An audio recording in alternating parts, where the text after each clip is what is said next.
mga kawawmat, in this video, we will discuss the 6 trigonometric ratios. So let us have a short preview on what is trigonometry. It is the branch of mathematics that deals with the relation between the sides and angles of a triangle. It is from the Greek words trigonon. Trigon means triangle and metron means to measure. It is literally means measurement of triangles. It is a tool for measuring distances that cannot be directly measured. And trigonometry involves the study of angles and geometric ratios. Let's have the right triangle trigonometry.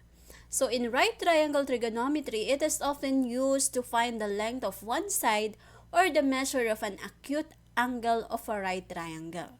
So this is only for right triangle. Okay? So we have here a given figure. I have here triangle ABC with sides A, B, and C. So here, the hypotenuse is always the side opposite the right angle. It is also considered the longest side of a right triangle. So in the given figure, your hypotenuse here is C. Okay, this one.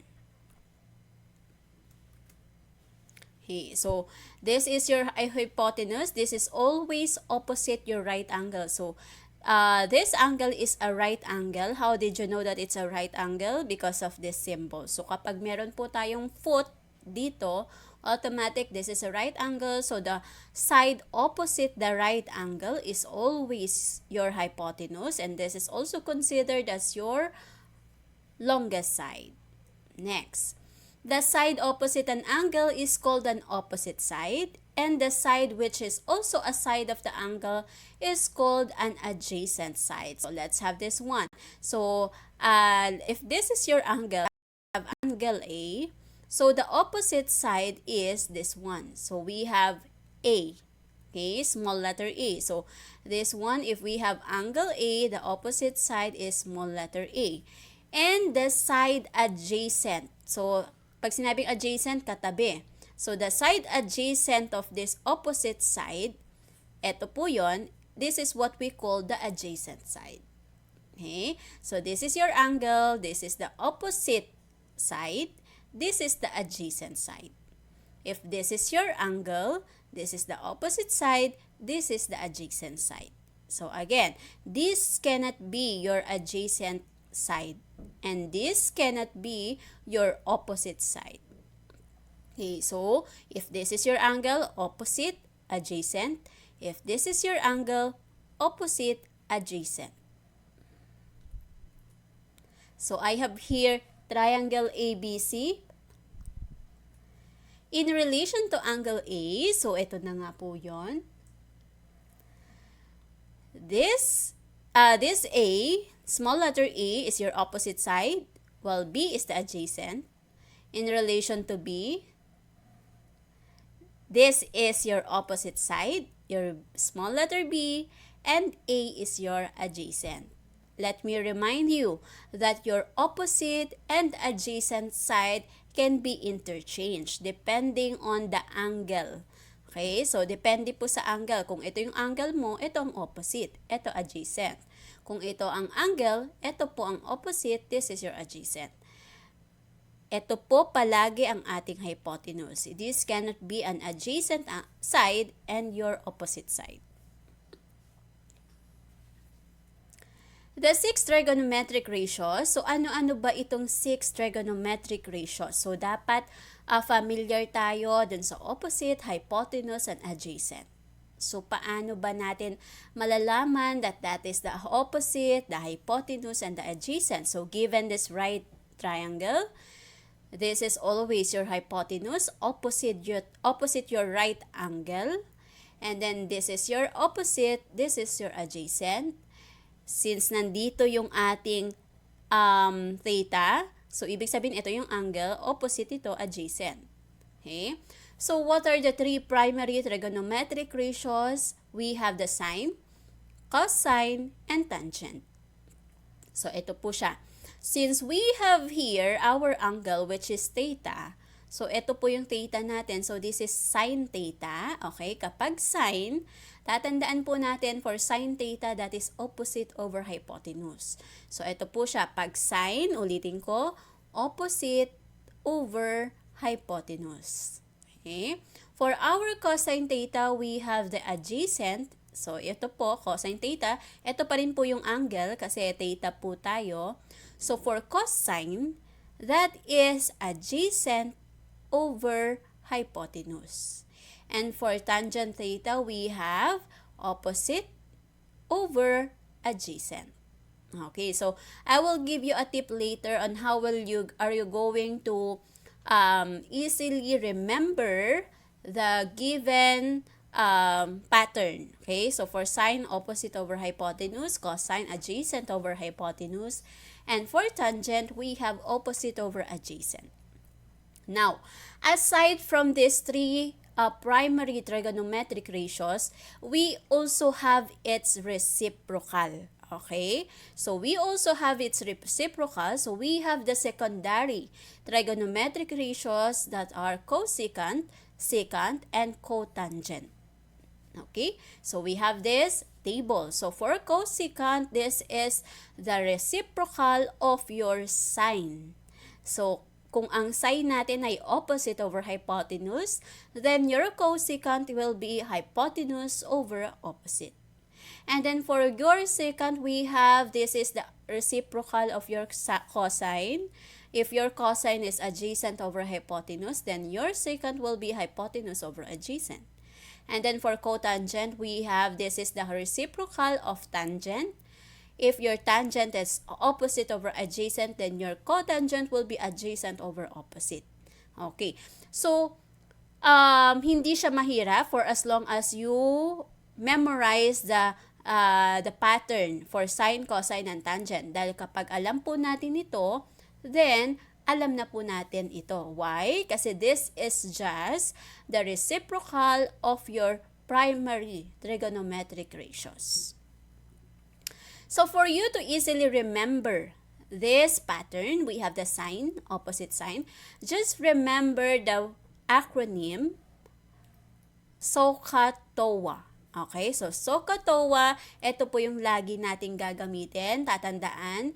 Kasi for sine, that is opposite over hypotenuse. For cosine, that is adjacent over hypotenuse. And then for tangent, that is opposite over adjacent. Okay? So, ito lang po ang tatandaan natin. SOHCAHTOA. So, when you know the acronym of SOHCAHTOA, then it is easy for you to identify which one is what side are you going to get as your ratios. Okay? So, always remember SOHCAHTOA. So, kapag alam po natin ito, sine, opposite, hypotenuse, cosine, adjacent, hypotenuse, tangent, opposite, adjacent. So, pag alam po natin ito, just remember that cosecant is just the reciprocal of your sine, secant is just the reciprocal of your cosine, and cotangent is just the reciprocal of your tangent. So, that will become, ito lang po, mag-i-interchange lang po yan. Let's have an example. Find the 6 trigonometric ratios of each of the acute angle of the given right triangle.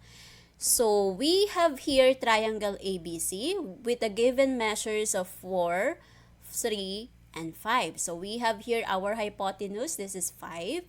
And then, this is our first leg, which is 3. And then, your second leg, which is 4. So, for our sine A, now, depende. Ma'am, ano pong angle ang hahanapin namin? Kasi paano namin malalaman if this is my side, if this is my opposite, or if this is my adjacent? Or if this is my adjacent, or if this is my opposite. Ito, wala tayong problema dito kasi this will always be your hypotenuse. So, ito ang hindi natin alam kung opposite siya or adjacent. So, dito po tayo titingin. Kapag ang given po natin is sine A. So, ibig sabihin, your A here is the angle. Okay? So, ibig sabihin, sine A, ito yung angle mo.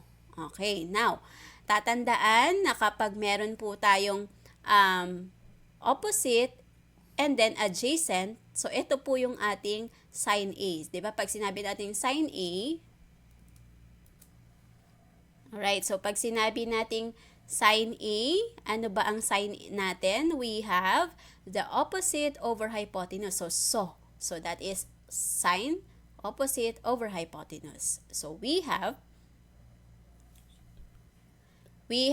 sine A, we have 3 over 5. So, paano natin kukunin ito? Since ito nga yung angle natin. So, again ha, paano natin malalaman kung ano yung opposite natin or adjacent? Since A ang angle na tinutukoy dito, sine A, ibig sabihin, ito yung angle mo. So, dito ka titingin, opposite ni angle A.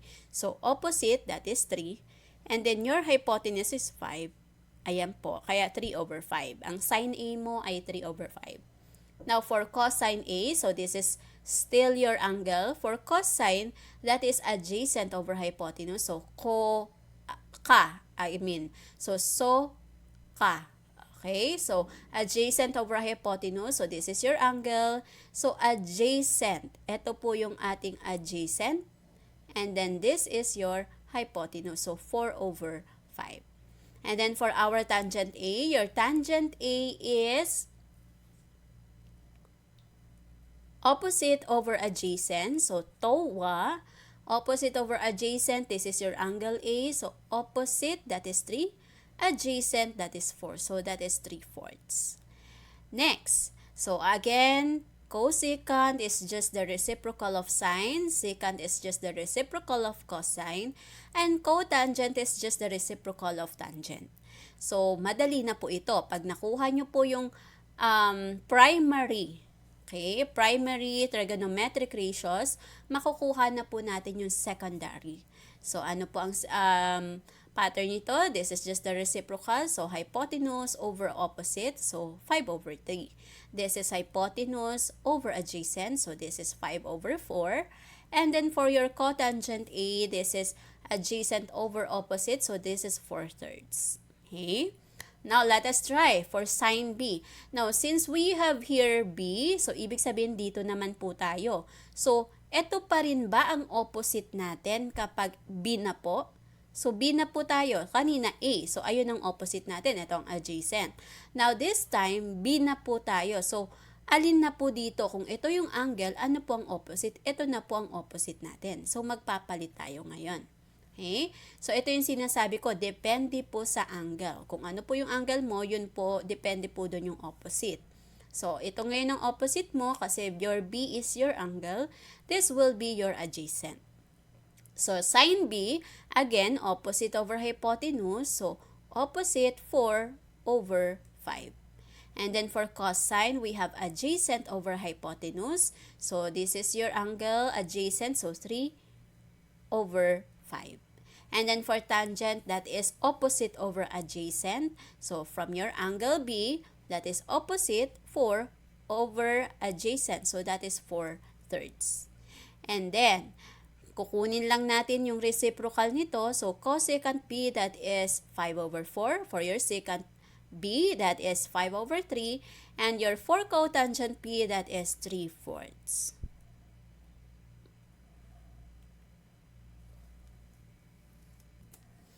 Alright, let's have another example. So, find the value of the 6 trigonometric ratios of theta in the triangle. Now, how are we going to find the 6 trigonometric ratios kung meron tayong missing value?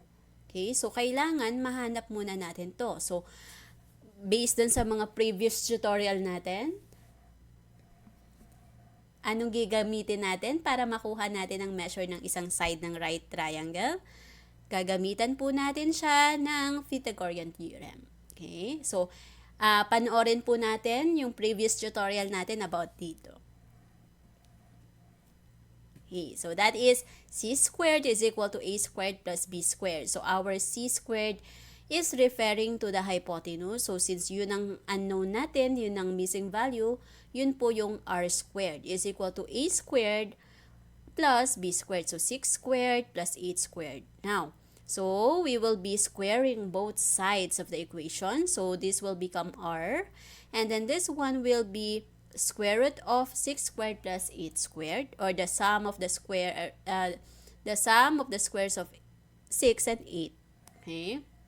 So we have 6 squared is 36, 8 squared is 64, and then we will add, that is 100. So let us find the square root of 100, that is 10. So therefore, the value of your hypotenuse, which is your r, is equal to 10. Now, we can now find the 6 trigonometric ratios given the theta in the triangle. So, since kapag given yung theta or alpha or kung ano man yan, okay? So, kapag given yung theta, alpha, ibig sabihin yun yung angle mo. Okay? So, kung ito yung theta mo, ibig sabihin ito yung angle. So, ibig sabihin, ito ngayon ang opposite mo dyan. Okay? Okay, so ito ngayon ang opposite mo, ito ang adjacent. Okay, so ulitin ko, paano natin malalaman kung saan ang opposite at adjacent? Depende po sa angle. Kung ito yung, nandito si theta, ito ang opposite, ito ang adjacent mo. Okay? But since nandito ang theta mo, ito ngayon ang opposite natin, this will be your adjacent.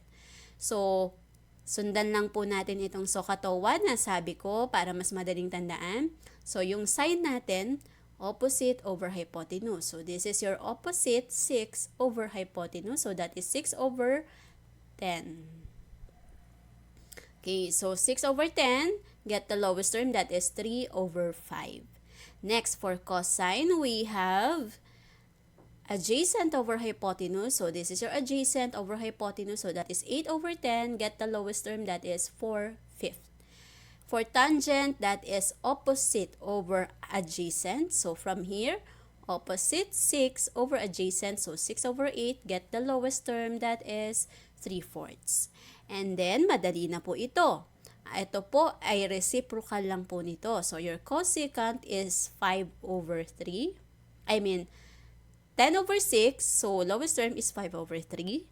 For your secant, that is the reciprocal of cosine. So, that is 10 over 8. So, that is 5 over 4. And then for cotangent, which is the reciprocal of your tangent theta, that is 8 over 6. And the lowest term is 4/3. Okay, so next, I have here triangle XYZ to find each trigonometric ratio. So, ito po ang gagamitin nating figure para mahanap natin itong mga trigonometric ratios natin, the primary and the secondary. Now, how are we going to find each trigonometric ratio if there is a missing value? So, we need to find the missing value for us to give the values of these trigonometric ratios. So, anong gagamitin natin? We're going to use the Pythagorean theorem. C squared is equal to A squared plus B squared. Your C squared is always your hypotenuse. So, that is 17 squared plus X squared plus 15 squared. So, again, this is always your hypotenuse. Your C squared is always equal to the sum of the square of the sum of the squares rather of your two legs. So we have 17 squared, that is itatranspose natin. So your x squared is here. So 17 squared minus 15 squared. Okay, baka may malito po dito ha. Pareho lang po ito kasi kung ito po itatranspose natin, magiging minus. So 17 squared minus 15 squared. And then inayos lang po natin. Okay, so x squared is equal to 17 squared minus 15 squared. So that is x by squaring both sides. So we now have x. And then 17 squared minus 15 squared. So that 17 squared is 289 and 15 squared is 225. And then let us subtract. Your x is equal to square root of 64. What is square root of 64? That is 8. So therefore, the value of x here is 8. Now, we can now give the trigonometric ratios given the figure. So, we have our two legs and your hypotenuse. So, for sine x, since ang angle natin dito, so as you can see, iba-iba yung angle na binigay. Okay? Meron tayong x, merong y. So, tignan po natin mabuti. So, since sine x, so ibig sabihin, ang angle mo ito. Okay?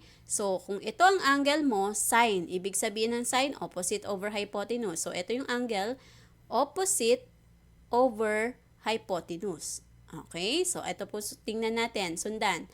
And then, again, your sine here is x. So, dito po tayo. Ito yung angle. Opposite over hypotenuse. So, that is 8 over 17. Next, we have sine y. Okay, for our sine y, ibig sabihin ito yung angle po natin. So, kung ito po yung angle natin, ibig sabihin, ang opposite natin dito, ito. Okay? So, ito po ngayon yung opposite, ito yung adjacent. So, again, depende, no? Depende sa angle. So, kung ito sine y, so y opposite over hypotenuse. So, that is opposite 15 over hypotenuse 17. So, that is 15 over 17. And then next, cosine x. So, x naman ngayon. X naman ulit yung ating angle, but this time, cosine naman. So, ang cosine natin is adjacent over hypotenuse.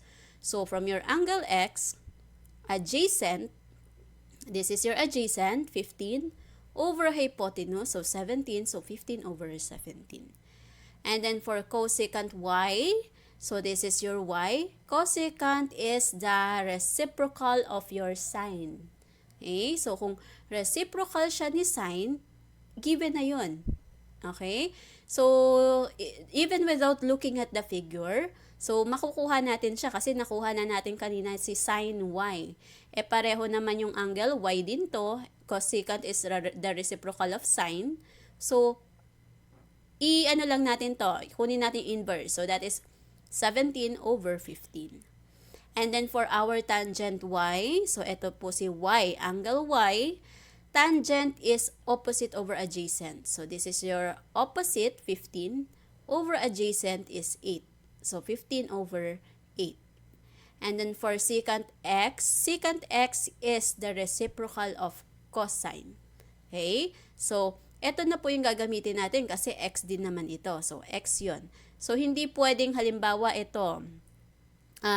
Kinuha mo yung reciprocal nito. Since reciprocal siya ni sine, eto ang kinuha mo, 17 over 8. Hindi po, kasi y ito. So, dapat y din. Okay? So, dito po, secant x, this is the reciprocal of your cosine. So, ito po, x. Tingnan po natin yung angle. So, this is 17 over 15. Next, so, we need to give the 6 trigonometric ratios. So, we have sine d, cosine d, all d. Okay? So, ano pong gagawin natin? We need to find the value of f or the length, the measure of your hypotenuse. Kasi, laging tatandaan na hindi nyo po makukuha itong 6 trigonometric ratios kapag meron po tayong missing value. So, kapag meron po tayong unknown, uunahin po natin yon. So, syempre, ang gagamitin natin ay Pythagorean theorem. Okay, so find the length of the missing side by Pythagorean theorem. So again, c squared is equal to a squared plus b squared. Your c squared is always your hypotenuse, so that is f squared. F squared is equal to 3 squared plus square root of 10 squared. So we have f is equal to 3 squared. So we're squaring both sides. So pag ini-square po kasi natin ito, nawawala na po yung ating square root. Okay? Okay, nawawala na po yung ating exponent. Okay? So, every time na nag-i-square po tayo, kung squared ito, mawawala na po siya. Okay? And then for 3 squared, so since nag-square tayo both sides, so this is 3 squared.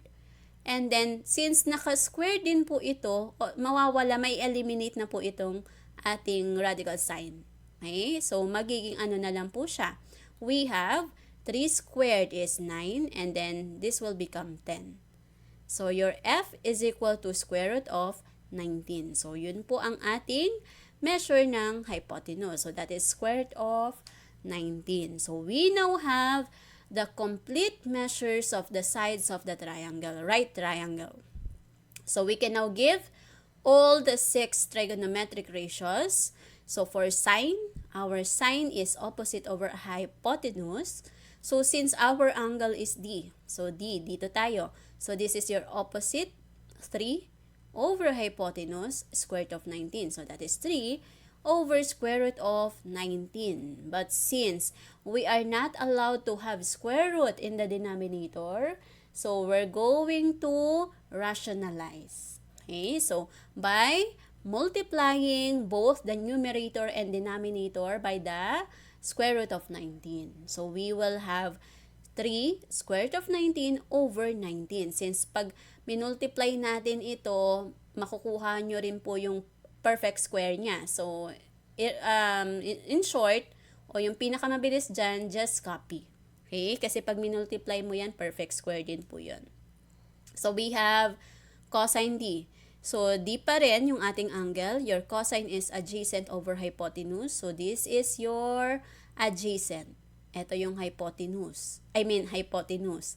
So, for cosine, adjacent, square root of 10 over square root of 19. So, again, hindi po tayo pwedeng may square root sa denominator. So, i-multiply po natin siya ulit sa by square root of 19, rationalizing.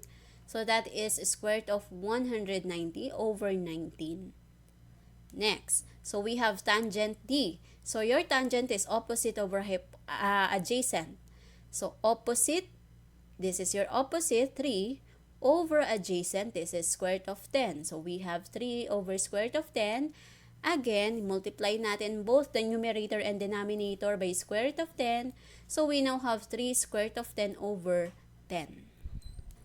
And then for cosecant D, this is just the reciprocal of this. Okay? So, by the way, tingnan po natin. Although this is the reciprocal of this 3 of your primary trigonometric ratios, tingnan po natin, mamaya iba yung angle. Okay? Mamaya cosecant pero A. So, hindi mo to pwedeng gamitin na reciprocal. Halimbawa, secant F. So, hindi mo to pwedeng gamitin as reciprocal. Okay? So, we have, since pare-pareho naman sila ng angle, which is D, so, pwede to. So, that is square root of 19 over 3, and no need to rationalize since wala po tayong radical sa ating denominator.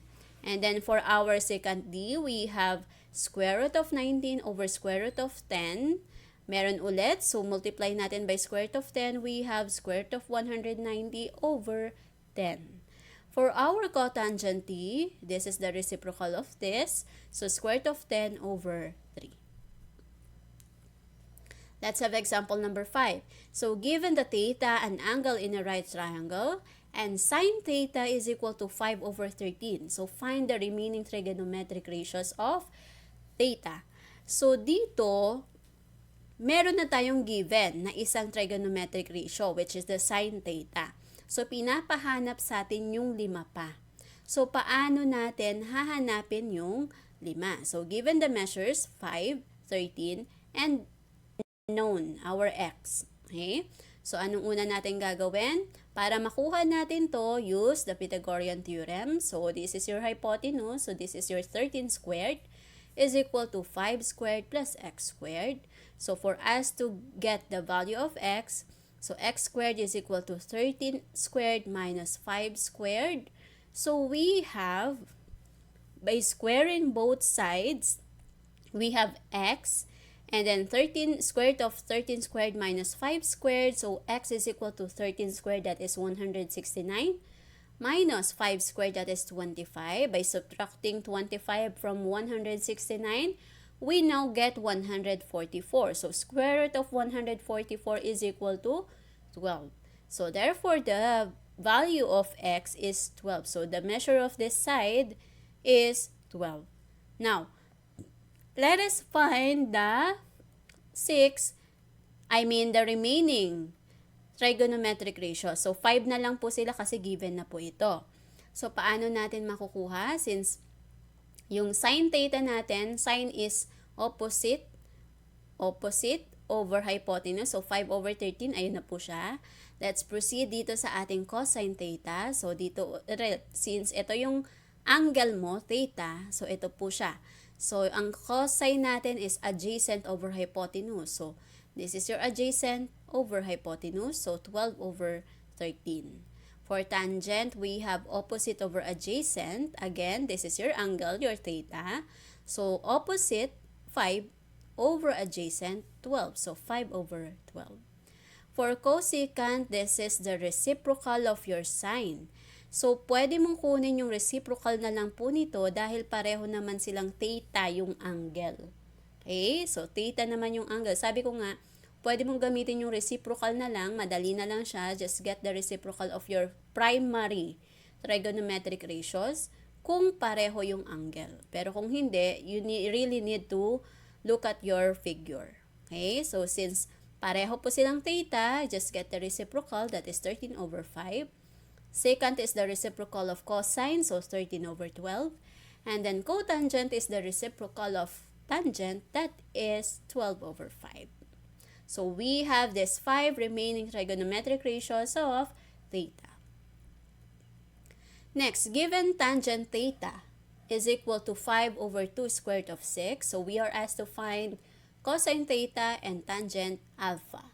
Okay? So, dalawa po yung angle na given. So, depende yan kung ano po yung ibibigay sa atin o yung hinihingi. So, given the measures 5, 2 square root of 6, and x. So, ito po ay unknown. So, again, for us to find the value, lagi pong ganun. Kapag given po yung right triangle natin at may missing value po tayo, always use Pythagorean theorem. Yun lang po ang gagamitin lang po natin palagi. Okay? So, find first the measure of this side, your hypotenuse, so that is x squared. Your hypotenuse is always equal to the sum of the squares of these two. So, we have x squared is equal to 5 squared plus the square of your 2 square root of 6. So, we have, by squaring both sides, so we now get x, and then square root of 5 squared, and then 2 square root of 6 squared.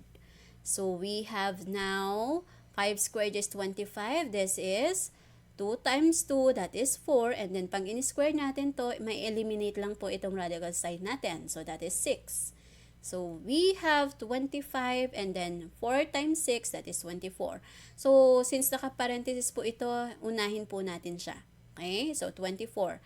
And then, 25 plus 24, that is 49. So, our square root of 49, your x is equal to 7. So, therefore, your unknown, your x here is equal to 7. Now, pinapahanap sa atin si cosine theta. So, ang cosine po natin is adjacent over hypotenuse. So, theta, yung angle mo. So, dito ka. So, adjacent, this is your adjacent, yung katabi, 2 square root of 6 over hypotenuse. So, eto siya, 7. So, your cosine theta is 2 square root of 6 over 7. Now, letter B is tangent alpha. So, your alpha is this. Ito yung alpha mo na angle. So, dito tayo titingin. Now, from here, your tangent is opposite over adjacent. So, ito po yung alpha mo, opposite. This is your opposite. So, that is 2 square root of 6 over adjacent. Your adjacent is this. 5. So, 2 square root of 6 over 5. Next, determine the equation or formula to find the missing part of the triangle.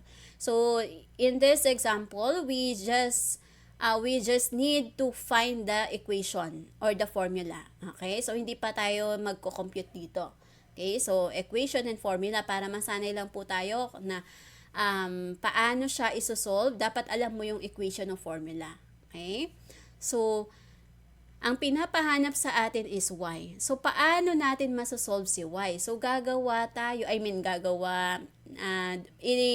determine natin, hahanapin natin yung formula niya para masolve natin si y. Okay? Kasi sa mga succeeding lessons natin, yun po ang gagamitin nyo. So, dapat alam nyo kung paano kunin ang equation o formula. So, solve for y, para mahanap mo si y. Ang tanong dito, ano ba yung mga given? Yung available, ano yung mga given natin? So, given po yung angle x natin, which is your acute angle. Given din po yung ating z, which is your hypotenuse. And then, syempre, yung y natin, that is the adjacent side to angle x. Okay. So, lagi mong titignan ano yung given, ano yung meron. So, given yung angle x mo, given yung iyong hypotenuse. So, from here, and then yung y, anong relationship nung unknown, nung pinapahanap dun sa dalawang given mo. So, ito po ay adjacent to angle x. Okay? So, ito po ay adjacent to angle x since yun ang given natin. Now, given this data, so we have the hypotenuse and the adjacent. Alin dito yung may hypotenuse at may adjacent? So, yun po ay cosine. Okay? Kasi may hypotenuse, may adjacent. So, ang gagamitin natin ay cosine. So, we have cosine theta is equal to adjacent over hypotenuse. So, ayun po yun. Kasi yun po ang may given tayo. So, your hypotenuse ay yung adjacent natin and your hypotenuse. So, we have cosine x. So, your cosine theta is ano ba yung angle mo? Okay? Ano yung angle na given? Kasi pag ganito, angle yan. So, ano yung angle? X. Okay? So, cosine x is equal to your adjacent. Ano ba yung adjacent dito sa angle na to? Y. And then, hypotenuse is 12. Okay? And then, we now have by cross multiplication, we have cosine 54 degrees. Cosine 54 degrees is equal to y over 12. So, by cross multiplication, so kanina hindi pa pala tayo nag-cross multiply doon. Sinubstitute lang muna natin yung angle x natin which is 54 degrees. So, eto na po. Cross multiplication, we have y is equal to 12 times cosine 54 degrees. So, by cross multiplication po, so we have y is equal to 12 cosine 54 degrees. So, this is the formula or equation to find the missing part of the angle. Next. So, dito naman, same given po tayo. But in this question, we are asked to solve for x. So, ganun ulit. Ang given natin ay we have the angle x, which is an acute angle. Your hypotenuse, which is 12. Okay? And then, anong relationship nito dito? Okay? Since ito yung given natin, anong relationship niya dito? Opposite siya. Kanina, anong relationship ng angle x kay y? Adjacent. Ngayon, anong relationship nito dito? So, opposite. Okay? So, yun po siya. Opposite to angle x. So, alin dito yung pwede natin gamitin? Sine, cosine, o tangent. Given yung hypotenuse and opposite. So, ito po siya. Hypotenuse and opposite. So, we will be using sine. Okay? So, that is sine theta is opposite over hypotenuse. So, your theta here is your angle x. Okay? So, that is equal to your opposite is x over hypotenuse. So, that is 12. So, ayan po siya. And then, what is your x? What is the measure of angle x? That is sine 54 degrees is equal to x over 12. And then, by cross multiplication, we have x is equal to 12 times sine 54 degrees. So, this is the equation or formula. Okay, so determine the equation or formula to find the missing part of the triangle. So, dito naman, solve for A. So, ang given natin, identify nyo yung mga given. So, given po si angle B. Angle B is an acute angle. So, ito po hinahanap natin ha. So, angle B is an acute angle. Ano pa may given tayo? Your B. So, B is the opposite side. Okay? So, B is the opposite side. Now, anong relationship nitong dalawang ito? Ito po, itong angle na to sa A. So, kung si B ay opposite nitong angle na to, kasi ito yung given natin eh. Ito yung angle na given. Opposite si B, ano naman si A kay B? Adjacent. Okay? So, we now have opposite and adjacent. So, alin dito ang opposite and adjacent? Tangent. So, we will be using the tangent. Since yun po ang available or yun po ang meron sa given natin. And that is opposite, tangent theta, is equal to opposite over adjacent. That is what is your theta? That is angle B. Okay? And then opposite, 10.6, and then adjacent, that is A. So, ayun po siya. And then, what is the measure of your angle B? That is 67 degrees. Is equal to 10.6 over A. By cross multiplication, we have A tangent 67 degrees is equal to 10.6, or A times tangent 67 degrees is equal to 10.6. So, para makuha natin si A, kasi meron pa siya dito, divide both sides by tangent 67 degrees. So, we have 10.6 over tangent 67 degrees. Next, so let's have solve for C. So, kanina A, ngayon C. So, ang given natin is yung angle B, which is an acute angle. And then, ano pang merong given? Your B, your side B, which is the opposite side. Bakit opposite side? Kasi since ito yung may given tayo, anong relationship niya doon? Opposite side. Okay? So, since C, ano naman ang meron kay C at kay B? So, adjacent, ano siya? Hypotenuse. Okay? So, hypotenuse siya ng given acute angle. So, given the opposite side and the hypotenuse, ano po yung pwede natin gamitin dito? Opposite and hypotenuse. So, we can make use of the sign. Okay? So, sign po yung gagamitin natin. So, we have sin theta is equal to opposite over hypotenuse. Your theta is, what is this angle? B. Is equal to the opposite, ito yung opposite, 10.6 over hypotenuse, which is C. So, 10.6 over C. Your sin B, what is your sin B? The measure of sin B is 67 degrees. Is equal to 10.6 over C. By cross multiplication, we now have C times sin 67 degrees is equal to 10.6. Now, for us to get C, we have to divide both sides by sin 67 degrees. So, we will get 10.6 divided by sin 67 degrees. Thank you for watching this video. I hope you learned something. Don't forget to like, subscribe, and hit the notification bell para updated kayo for more video tutorials. This is your guide in learning your math lessons, your Wow Math channel.